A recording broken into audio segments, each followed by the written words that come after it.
Jesus contou essa história para alguns que se julgavam melhores do que os outros. Dois homens subiram ao templo para orar, um era fariseu e o outro publicano. O fariseu, em pé, orava no íntimo. Deus, eu te agradeço porque não sou como os outros homens, ladrões, corruptos, adúlteros, nem mesmo como este publicano. Jejuo 2 vezes por semana e dou o dízimo de tudo quanto ganho. Mas o publicano ficou à distância. Ele nem ousava olhar para o céu, mas batendo no peito dizia: Deus, tem misericórdia de mim, que sou pecador. Eu lhes digo que este homem, e não o outro, foi para casa justificado diante de Deus. Pois aquele que se exalta será humilhado, e quem se humilha será exaltado. Estamos dando continuidade ao estudo dos valores de Cristo, ao sistema de valores de Jesus, identificando o valor que Jesus Cristo deu aos perdidos e feridos desse mundo. Esta parábola que Jesus contou encontra-se no Evangelho de Lucas, capítulo 18, dos versículos 9 a 14.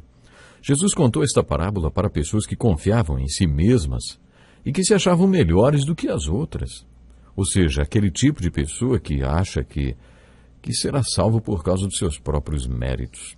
Mais do que isso, pessoas que se julgam melhores do que aquelas que não vivem tão corretamente como elas acham que vivem. A parábola começa no versículo 10 do capítulo 18 de Lucas, dizendo que 2 homens subiram ao templo para orar. Um era fariseu e o outro publicano. Temos nesta história 2 homens e 2 orações, e identificamos nela um exemplo dos valores de Cristo, porque Jesus deixa bem claro o valor que deu a um desses homens e o pouco valor que deu ao outro, ou pelo menos a sua oração e postura. Um desses homens era um fariseu. Já sabemos um pouco sobre os fariseus. Eles pertenciam a uma ordem religiosa que visava proteger e preservar a ortodoxia da fé judaica. Os fariseus eram muito corretos e seguiam a lei ao pé da letra. Eles jejuavam 2 vezes por semana e davam o dízimo de tudo que possuíam. Jesus os elogiou por isso. Um exemplo de fariseu foi Saulo de Tarso. Antes de conhecer a Jesus Cristo na estrada de Damasco, Saulo de Tarso era um fariseu que cumpria toda a lei. Toda, exceto por uma coisa. Ele vivia preso à cobiça. De acordo com Paulo, era aí que ele pecava. Mas Saulo de Tarso era um homem justo de acordo com o seu próprio conceito de justiça. E assim eram todos os fariseus. Eles eram justos e religiosos. A justiça deles era uma justiça própria.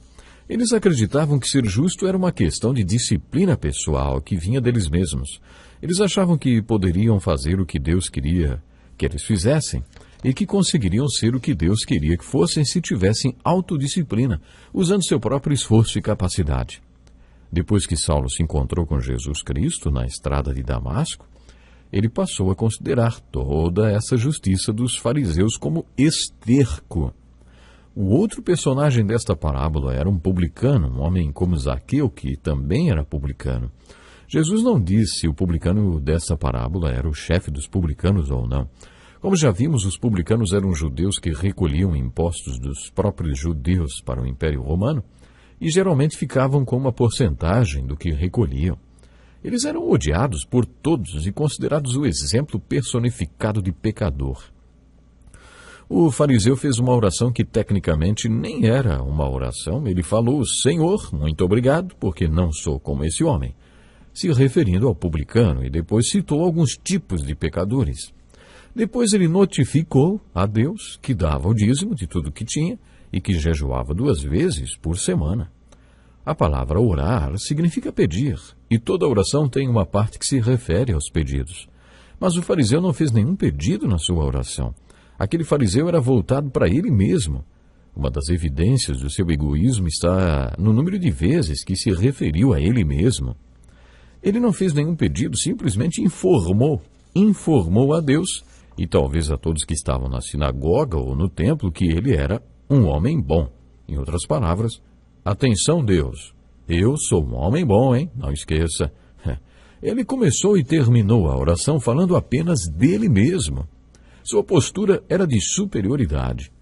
Por outro lado, o publicano não levantava a cabeça nem olhava para o céu. Ele se sentia tão mau e pecador que nem conseguia levantar a cabeça. Ele batia no peito em sinal de contrição. Quer dizer, Ele lamentava por ele mesmo e lamentava por todos os seus pecados, que eram muitos. A Bíblia no Salmo 51 nos ensina que Deus valoriza um espírito contrito e quebrantado. A oração deste publicano é a mesma que tem sido feita há séculos por milhões de pessoas em cruzadas e campanhas evangelísticas. Numa conferência ou cruzada evangelística, as pessoas vão à frente e professam a fé em Cristo fazendo esta confissão. Milhões e milhões de pessoas já oraram: Deus, tem misericórdia de mim, que sou um pecador. Depois de sermos apresentados a estes dois homens, as suas respectivas orações e também as suas posturas diferentes, podemos ver o que Jesus achou de tudo isso. Qual foi o seu julgamento? Jesus falou a respeito do publicano. Esse homem foi para casa justificado. Se mudarmos a palavra justificado pelo seu significado literal, a frase ficará a seguinte: este homem foi para casa como se nunca tivesse pecado antes. Ele foi considerado justo, como se nunca tivesse pecado antes na sua vida. Ele não foi apenas perdoado, ele foi justificado, quer dizer, considerado como se nunca tivesse pecado na sua vida. Esta passou a ser a nova condição daquele homem. Poderíamos dizer que ele foi para casa em estado de graça. E o outro homem, o fariseu? Bom, o outro homem não fez nenhuma confissão, não mostrou o coração nem um pouco contrito, ele nem sequer pediu alguma coisa a Deus. Bem diferente do publicano que fez a oração que Deus quer ouvir de nós, pedindo pela misericórdia de Deus. O apóstolo Paulo escreveu: Deus, que é rico em misericórdia pelo grande amor com que nos amou, deu-nos vida com Cristo quando ainda estávamos mortos em transgressões. Pela graça vocês são salvos. Observamos a graça de Deus salvando a vida daquele publicano. Acompanhe comigo o versículo 8 do 2º capítulo da carta de Paulo aos Efésios. Pois vocês são salvos pela graça por meio da fé. Isso não vem de vós, é dom de Deus. Como já dissemos tantas vezes em nossos estudos, o que Deus quer de nós é nossa confissão. E você se lembra o que é confessar? Não se lembra? Confessar significa dizer a mesma coisa, ou seja, quando você confessa os seus pecados, você diz para Deus a mesma coisa que Ele diz a respeito dos seus pecados. A caminhada de fé deve começar aos pés da cruz, e aos pés da cruz não existe ninguém superior a ninguém. Estão todos no mesmo nível, no nível do chão. Todos são pecadores. De acordo com um teólogo, essa parábola não seria apenas mais uma parábola de Jesus. Essa história que Jesus contou encontra-se no capítulo 18 do Evangelho de Lucas. No 19 encontramos a história de Zaqueu. Para esse teólogo, é possível que esta parábola tenha realmente acontecido e que Jesus estivesse no templo no dia em que aqueles dois homens estiveram ali para orar. Esse teólogo acredita que o publicano da parábola seja Zaqueu e que Jesus tenha assistido toda aquela cena. Por isso, quando Jesus foi a Jericó e viu Zaqueu na árvore, chamou-o pelo nome. Aquela não era a primeira vez que eles se viam. Se este teólogo estiver certo, Jesus foi para Jericó fazer o seu acompanhamento e ver como estava Zaqueu depois de sua conversão. Talvez ele tenha ido a Jericó para explicar a Zaqueu o que sua oração, Deus tem misericórdia de mim, que sou pecador, significou. Jesus foi até onde Zaqueu estava para lhe dizer: Zaqueu, preste atenção. Sabe o que significa arrependimento para você? Significa se desfazer de todo o dinheiro que você roubou. Este é mais um exemplo dos valores de Jesus Cristo. Qual o valor de Cristo? Como podemos identificar nesta passagem o valor de Cristo? Jesus dá valor mais uma vez ao perdido desse mundo.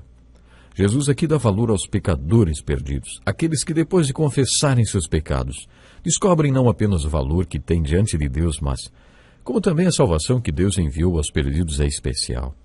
Mais uma vez temos uma aplicação dupla. A primeira é: você sabe que é um pecador? Você está disposto a concordar com Deus em tudo que a palavra dele e Jesus dizem a seu respeito? Deus, tem misericórdia de mim, que sou pecador. Você está disposto a fazer esta oração? Quando você fizer esta oração, você se dispõe a declarar a mesma coisa a seu respeito que Deus e Jesus declararam? Bom, a boa notícia é que hoje Jesus nos diz que, Qualquer pessoa que fizer esta oração, Deus tem misericórdia de mim, que sou pecador, pode ser justificado e ser considerado como alguém que nunca pecou antes, como alguém que nunca cometeu pecado na vida. Isto é justificação, como aquele que foi para casa justificado. O publicano, ele foi para casa completamente lavado, limpo dos seus pecados. Por isso a justificação é algo impressionante, maravilhoso. A segunda aplicação é: se há muito tempo você já confessou seu pecado e que é um pecador, pergunte-se se você valoriza pessoas como aquele publicano no templo. Como você reage no seu coração quando se depara com um pecador? Principalmente com alguém disposto a dizer: Deus, tem misericórdia de mim, porque eu sou um pecador. Aquele publicano estava completamente desesperado pelo peso que o pecado fazia na sua vida. Pela cena, observamos que ele não conseguia nem levantar a sua cabeça. Ele batia no peito e pedia misericórdia. Se no seu coração não houver o amor de Cristo, meu ouvinte, nem o amor de Deus por pessoas como aquele publicano, então você não está confessando o valor que Jesus deu aos pecadores. Porque Jesus valorizou de uma forma muito especial os pecadores, os perdidos. Mas se Jesus Cristo realmente vive em você, Ele quer se manifestar através de você. Ele quer usar você. Ele quer fazer de você um vaso para transmitir a outros as boas novas do perdão. Não se surpreenda se o seu coração transbordar de amor pelos pecadores que passarem pela sua vida, dispostos a confessar que são pecadores. Deus quer usar você. Deus precisa de você se você já marcou um encontro com o Senhor Jesus. Se você ainda não marcou, claro, hoje é o dia. E você poderá ser justificado.